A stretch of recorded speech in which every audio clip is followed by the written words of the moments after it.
Na napakalinaw po, Mr. Alex Tumang. Yung order doon ng COA is for him to pay. At binayaran niya ng sariling niyang pera. Magkano, Mr. Chair? 43 million. Wow. But now you're, of course, itong si Alex Tumang is keep on insisting and standing on his previous statements na yung pera daw na binayad, pinagtulong-tulungan daw ng mga, ng pamilya, kapatid doon sa US na namatay na rin, at saka yung pagpapadala ng pera with those 9 persons that was mentioned by Mr. Alex Tumang. That was the first statement of Mayor Tumang during the flag ceremony nung after the first hearing. Sinabi niya yun doon mismo in front of the employees. And then during the second hearing and third hearing, binago niya na. Ako hindi mo ako mapaniwala. And all those revelation in today's hearing, lalo na yung kay Kapitan ng San Lorenzo. Kasi as of now, wala dito si Mayor Teddy. No? And I hope he will go back in the Philippines. Si Mr. Alex Tumang. Again, during the previous hearing, and until now, you're still standing with your statement that indeed that 43 million was paid by Mayor Teddy Tumang, that was contributed by your family. And those mentioned name, no? Ang sabihin ko lang, ipauna ko lang po sa iyo, we have now all the travel records and even the citizenship of those mentioned names you mentioned, pati yung sinasabi mong date that amount was received. Pero before that, before we ask you and the BID, let me show the video that was taken during the flag ceremony when Mayor Teddy Tumang was still the mayor of Mexico, Pampanga. Dito po malinaw yung statement niya. Comsec. Tinatawag na in aid of persecution. Ito ang pumalo bakit in Congress na bilang. Bago na po kami tanin hindi pa ka na o Pilipinas in Congress. E po, number 1 po, obat po kamang talandala red ang kasong mega dismiss lang. E po, itong mega dismiss na yung kaso, alata na po dapat isasabihin. Ipukutang na po, ba't ang natin kuminayin? E pagkait nyo po din po, uling lamang po po ito. Buli na po din po, babayaran ko lang. Dapat ako lang isasabihin, kinayin ko lang po, yung sarili kong pera. May dismiss lang po lang isasabihin ka rin, ikitso naman po na makanano ko lang, makanano ko nakibat, in Congress. Uling at yung tamang po, petang ito. Baka nito po, makayapin kayo mo po, bukas. Dahil ako po, hindi kami hearing na naman. Nakukupan, naman po yung driver. Ang ating naman po, kasi naano po putang. That was the video footage that was taken during the flag ceremony when Mayor Tumang was still the mayor of Mexico, Pampanga. Now, napakalinaw po, Mr. Alex Tumang. Yung order doon ng COA is for him to pay. At binayaran niya ng sariling niyang pera. Magkano, Mr. Chair? 43 million. Wow. But now you're, of course, itong si Alex Tumang is keep on insisting and standing on his previous statements na yung pera daw na binayad, pinagtulong-tulungan daw ng mga, ng pamilya, kapatid doon sa US na namatay na rin, at saka yung pagpapadala ng pera with those 9 persons that was mentioned by Mr. Alex Tumang. Now, BID have submitted to us the travel records of those 9 names. And do you confirm that out of the 9, 4 are U.S. nationals? 5. 5. Yes, Your Honor. We confirmed that of the 9 names, 5 are U.S. nationals. Your Okay. So what are the discrepancies? In your observation, what are those discrepancies that was given to us by Mr. Alex Tumang with regards to travel records and the payments being and the date that they have received the certain amount in each of those 9 persons? Mr. Chair, in the list provided by Architect Tumang, there was a date that the money allegedly brought in by Ms. Juan Francisco Tumang Bonus on August 2020, 19, Your Honor. Apparently, Mr. Bonus left the country a day before for Seoul, Korea on August 19, 2018. So he was no longer in the country at the time that the money was allegedly received. And then for the Pagyo family, Your Honor, the date given that the money was received from them was 28 October 2018.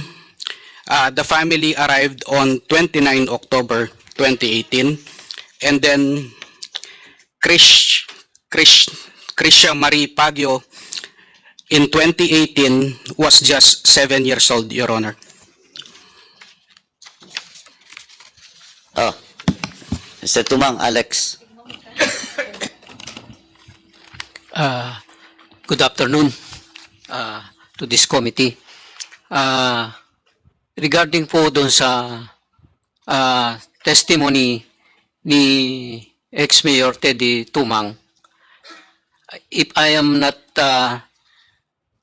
wrong, maybe the first committee hearing or second committee hearing na-discuss niya regarding doon sa iniram niya doon sa aking bayaw at yung iba pinagtulong-tulungan po namin. Yun po ang naging deklarasyon niya regarding doon sa mga paano kami nakapag-produce ng 43 million. Meron po doon sa hearing natin yon. Ngayon, regarding po doon sa ano po, yung kay Francisco Bonus, tama po yung sinabi doon sa ano po. Sorry, Mr. Alex Tumang. I would just like to interrupt you. Sandali lang po. Then you continue. Mr. Bonus, can you transfer here? Dito po sa harap. Pwede ka bang lumipat dito? Tabi ka, badi ka.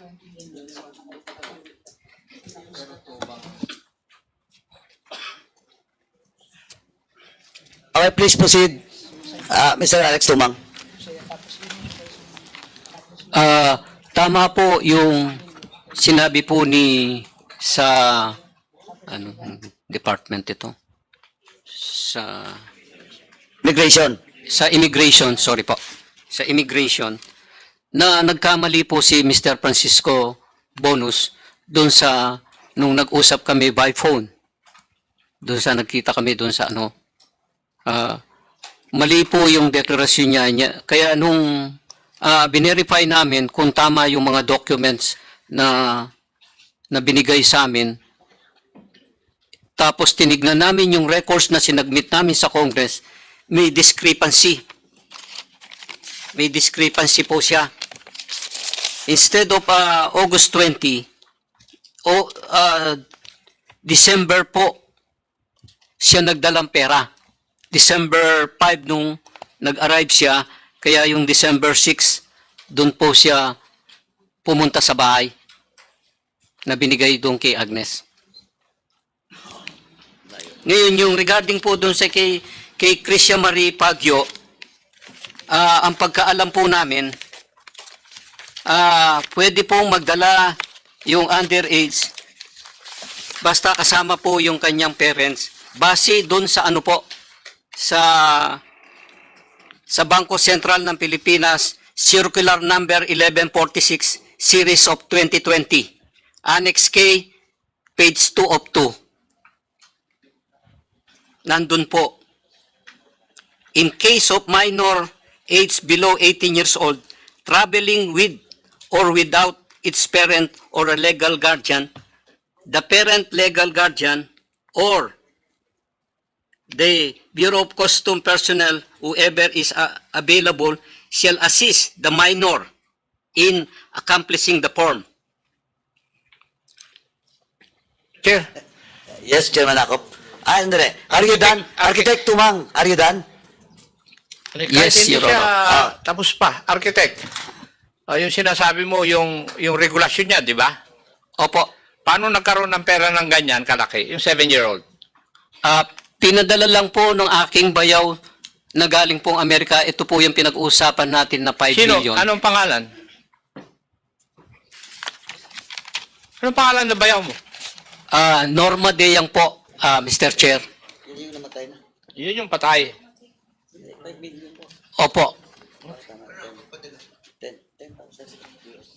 Sige. Okay. We'll take it as of now. Mr. Chair, pwede ba natin malaman yung breakdown ng pinadala? 43 million yan, di ba? So, ano ang breakdown? Meron ka na. Ayun. Before Chairman Dan, tingnan mo muna yung yung amounts. Pero yung sinasabi mo kasi Alex Tumang na that was the first statement of Mayor Tumang during the flag ceremony nung after the first hearing. Now, sinabi niya yun doon mismo in front of the employees. And then during the second hearing and third hearing, binago niyo na. Kahit sino, ako hindi mo ako mapaniwala.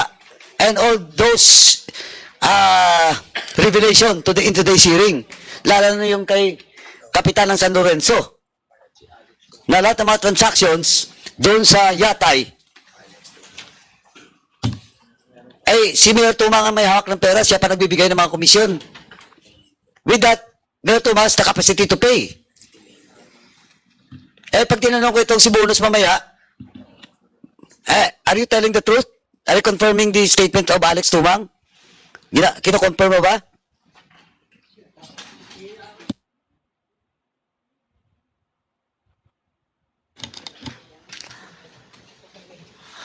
Yung ibang ng pinsan ko siya, hindi ko Ang iano ko lang na magsasabi akong katotohanan dito sa dinala kong pera.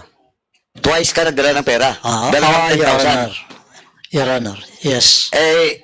How frequent are you traveling in the US? Parati akong magta-travel. Anong parati? Every year? Once a year? Twice a year? Every 4 months? Every 3 months? Kuminsan 3 beses sa isang taon, kuminsan 2. Ngayon dahil retired na ako, kada 5 buwan o 6 na buwan, Retired from 7 what? buwan, retired ako ng US, immigrant ako. Emigrant ka? Retired na ako kaya siging uwi ko dito. Of course. You have Kahit to- nung nasa US ako, Your Honor, nagtatrabaho ako doon, umuwi ako twice or 3 times a year. So you bring cash? US dollar? Ako hindi, Your Honor, kasi nagpapalit akong dollar dito. Pero ipinadala sa akin, Hindi, ganito muna. Ano bang bit-bit mo from the US? Itong 10,000? Dalawang 10,000 to di ba? yes, Your Honor, So, cold cash. cash, 10,000, 10,000. Your Honor. Tapos, yes. that 10,000 US, binigay mo diretso. Sa bayaw ko, sa Yung- pinsan. Bayaw ko sa pinsan. Yung kay Agnes. Pinadala lang sa akin, kay bayaw ko Agnes. Your Honor. No, kanino mo binigay yung pera? Kay Agnes, yung bayaw ko. Saan? Sa pinsan. Sa bahay nila. Sa bahay nila. Your Honor. Nakadulyar. Naka-envelope, naka-tape. Nakadulyar. Dollar. Do you confirm this, Mr. Alex? Yes, Your Honor. So, eto ngayon, ang tanong. Eto, balikan lang kita mamaya, Mr. Bonus. ha? Sige, Your Honor. So, US dollar. After receiving that 10,000, and that's 20,000 total, di ba? From Mr. Francisco Bonus. Ano ba binigay mo diretso kay Mayor Tumang? Your Honor, 2 beses po niya yung schedule na pagbigay doon. Hindi nga, tinatanong na kita, tanggap niyo na. No, dalawa 10 and 10. Now, Opo. that is a US dollar. Anong nangyari? Binigay niyo diretso, US dollar? Your Honor, pagbigay po doon sa bahay, dinala ko na po kaagad kinabukasan kay Teddy Tumang doon sa bahay nila. US dollar, Basta yung sinabi ko sa kanya, yung naka-envelope na to, o galing kay kay ate, $10,000 na naman ito. O yan. Every na dumating yung mga tao na nagbitbit ng pera, dinadala ko po o kaya pinapakuha doon sa bahay. So lahat ng mga US dollar na tinanggap nyo from all these persons, binigay nyo kay Mayor Tumang. Yes, Your Honor. Okay, hindi nyo pinapalitan, ha?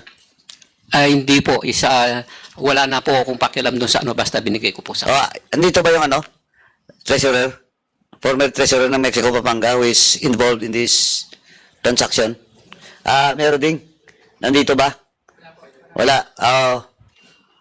next hearing, Comsec, pagka-imbitahan siya. Kasi gusto ko lang i-check. Kasi as of now, wala dito si Mayor Teddy. No? And I hope he will go back in the Philippines. Kasi NUS to eh. And I presume that he pays the municipality of Mexico, Pampanga in peso. Now, ang tanong dito, eto, mas lalalim to. Mr. Chair. Paglantido na si Teddy Tumang. Just for the information of some members of this committee, it was not Francisco Bunos or all other names that was mentioned that that pays, no, or contributed. It is the deceased sister of Mayor Tumang. Di ba? Yung babae. Kaya nga, pero yung nagpapadala ng pera na dinadala mo is from the US sa kapatid ni Mayor Tumang na babae. Na babae. Oh. Sa bayaw niya. Bayaw niya. O nga, bayaw niya. Kasi ang lalaki, Ang asawa pinsan nung... ko. Oh, yeah. Now, ang question is, kasi nandun naman ka naman sa US, again, ito kasi si Alex Tumang na sumagot kanina yung date. Binago mo yung date. So, it was not September. You delivered the money that was not September. That was October. Nagkamali ako sa tuton sa kanya. Nung tignan ko yung passport ko, pag-alis ko pala yung naibigay kong isa.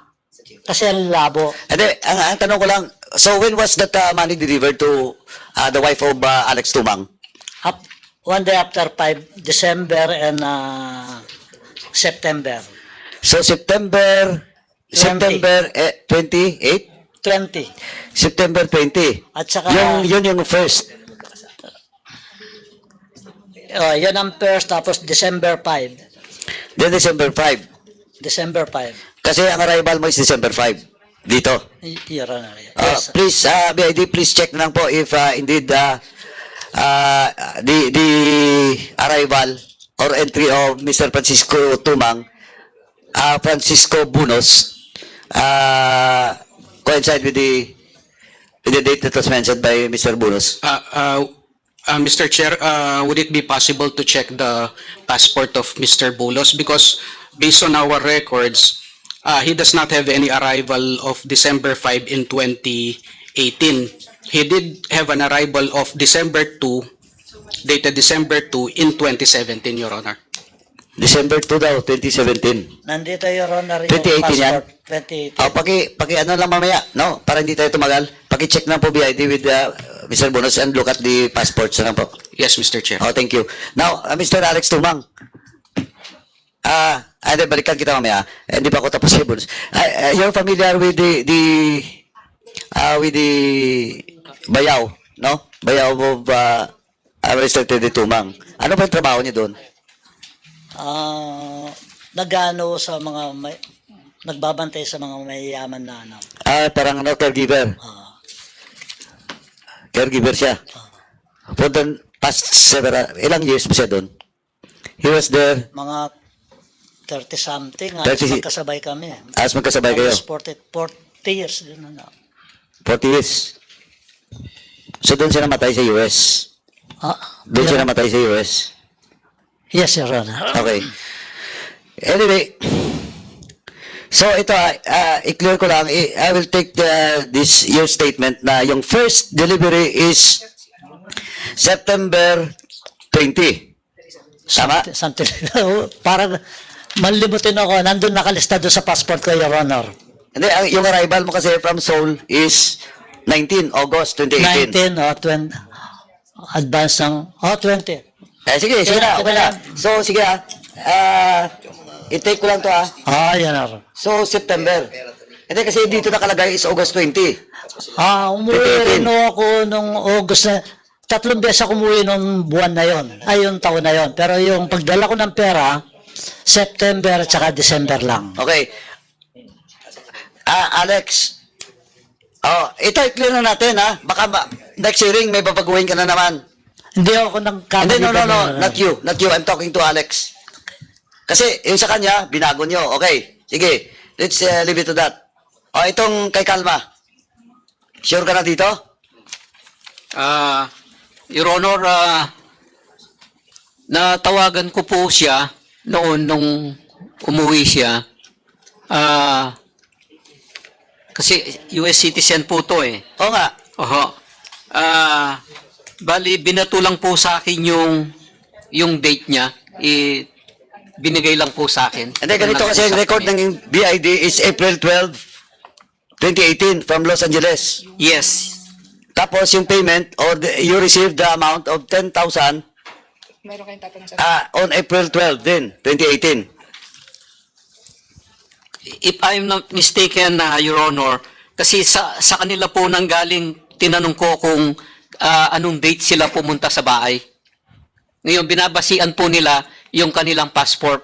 Eh, nagkamali po si Mr. Francisco, yung sa August 20 niya, wala pala nung kinuha ko dahil alam ko magkakaroon ng uling hearing, kaya andyan siya sa Pilipinas, tinignan ko yung mga passport niya. Mali pala yung ano. Anyway, yung- Mr. Alex Sumang, I will leave it that, no? Yung record mo. So, yung the most earliest na pag-receive nyo ng US dollar is April 12, 2018. Tama? Based dun sa sinabi po ni... Hindi nga, sandali. Kayo nagbigay dito ng record eh. At Yes. tinatanong ko lang dito, sa binigay niyong record, except for bonus, na binago nyo, dahil nakalimutan niya yung travel record niya, is April 12, 2018. Yung kay Kalma. The rest po, ang pinakaano is December, as mentioned by bonus, is December 5 or 2. Nai-reconcile na lang yung travel niya. Sorry, Your Honor, dahil 2018 pa po yan, hindi po namin napareceive dahil dinadala lang po sa bahay. Hindi nga, Kaya, sandali Alex, hindi. Mr. Alex Tumang, kayo magbigay nito ng based on the travel record. Anyway, hindi naman pwede na pinadala to through electronic banking. Sabi nyo kasi personal debit, di ba? Opo. Also, based on your record, and based on the record of the BID, except for bonus, puro ang pinakamaaga ng 2018 is April 12 that was delivered to you by Mr. Renato Calma. Mr. Chair, si Renato po, bali, katabing ano lang po yan, meron po siyang anak doon sa may barangay na kundi. Sandali Eto, wag kang, ang tinatanong ko lang kasi is, ang pinakaunang delivery ng US dollar is April 12, 2018 based on your record by Renato Calma. Yes, Your Honor. Oh, previous to that, wala. After that, Hindi, previous, before, wala. Before April 12, wala. wala po, Mr. Wala, Honor. okay. That's on record, Okay.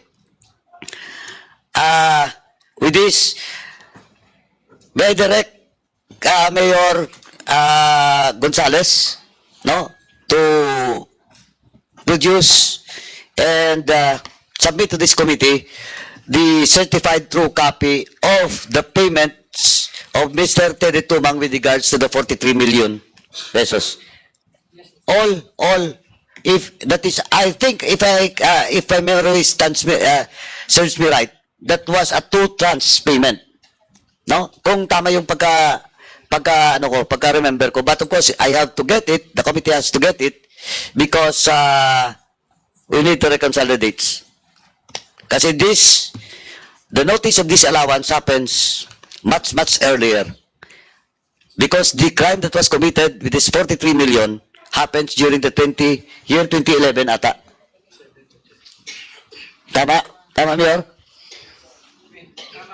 Tama. That was, and the delivery and payments, and the delivery was made, kung 2011 po, lumabas yung notice of disallowance, that was 7 years ang difference because the first delivery was made April 12, 2018. So we have to get the certified true copy of the payments being made by Mayor Tumang. Pakiasap lang po. Certified true copy dapat Dito. Sa notice of disallowance. July. Hindi. Anyway, mayroon ako dito. No? Mayroon akong hawak but not certified. But not a certified true copy.